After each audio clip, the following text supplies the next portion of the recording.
Today, we're diving deep into one of the most chilling naval disasters in modern history. It's a story about incredible power, a sudden, horrifying failure, and a desperate fight for life in the crushing dark of the Arctic Sea. So let's set the scene. It's August 12, 2000. We're in the Barents Sea, these cold, unforgiving waters, right in the middle of a massive naval exercise. And this day would end in a tragedy that didn't just shock the world, it sparked a huge international controversy. And at the heart of it all was this vessel, the K-141 Kursk. This thing was the absolute pride of the Russian Northern Fleet. And we're not talking about just any submarine. This was a behemoth, an Oscar II-class nuclear-powered sub, longer than a football field. It was seen as practically unsinkable, a real titan of the deep. On board, you have 118 men, and these weren't rookies, not by a long shot. We're talking about the elite of the Russian Navy, highly skilled sailors and officers, the best of the best.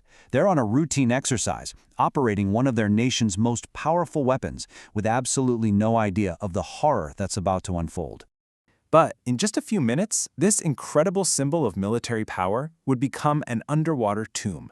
The very exercise designed to show off its strength was about to trigger its own devastating end. So, what on earth happened? Well, at 11:28 in the morning, something went terribly wrong. A practice torpedo, which, get this, was fueled by a really volatile kind of hydrogen peroxide, it sprung a leak. That leak caused a chemical reaction, and boom, the torpedo exploded right there in the forward compartment. But as awful as that was, the real nightmare was just getting started. And the difference in scale here is just staggering. That first blast, it was powerful enough that seismographs miles away picked it up. But just 2 minutes later, it set off a chain reaction, detonating several other torpedo warheads. This second blast was on a whole other level. We're talking the equivalent of several tons of TNT. It completely ripped apart the front of the submarine. The force of that second explosion just tore a massive hole in the hull. The Kursk, fatally wounded, just plunged straight to the bottom of the Barents Sea.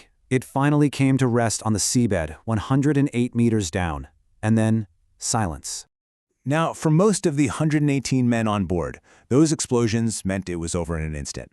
But, incredibly, that's not the end of the story. You see, in the back section of the submarine, which was shielded from the worst of it, a small group of men actually survived.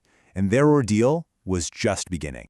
23 sailors. They somehow managed to make their way to the 9th and final compartment, right at the very back of the sub. They were alive, but they were trapped in complete pitch-black darkness, freezing water all around them. In the most terrifying part, a supply of breathable air that was quickly running out.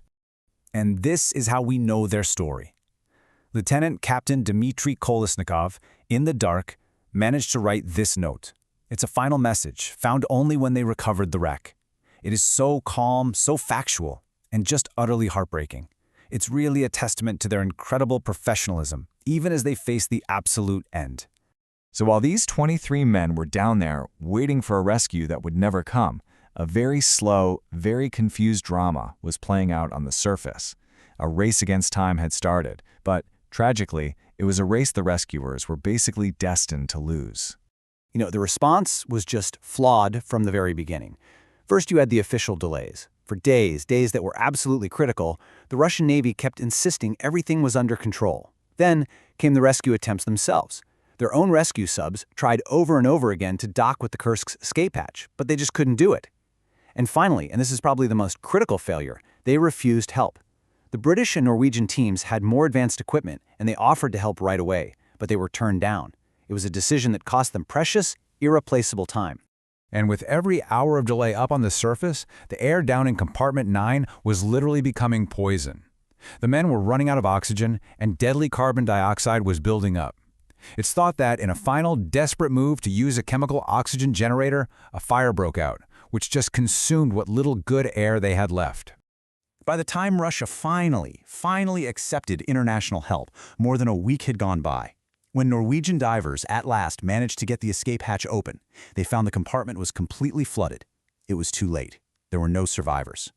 This disaster sent enormous shockwaves all around the world.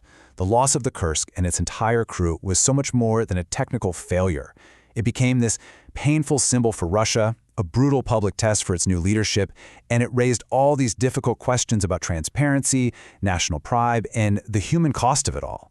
So, when you boil it all down, what are the key takeaways? First, the whole catastrophe started with a single faulty weapon.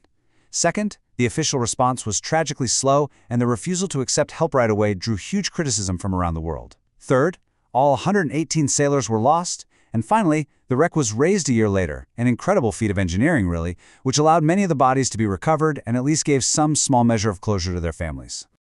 The story of the Kursk is just such a stark reminder of that very thin line between military control and human catastrophe.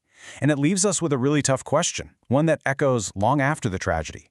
In a moment of crisis, when lives are hanging in the balance, what is the true cost of secrecy?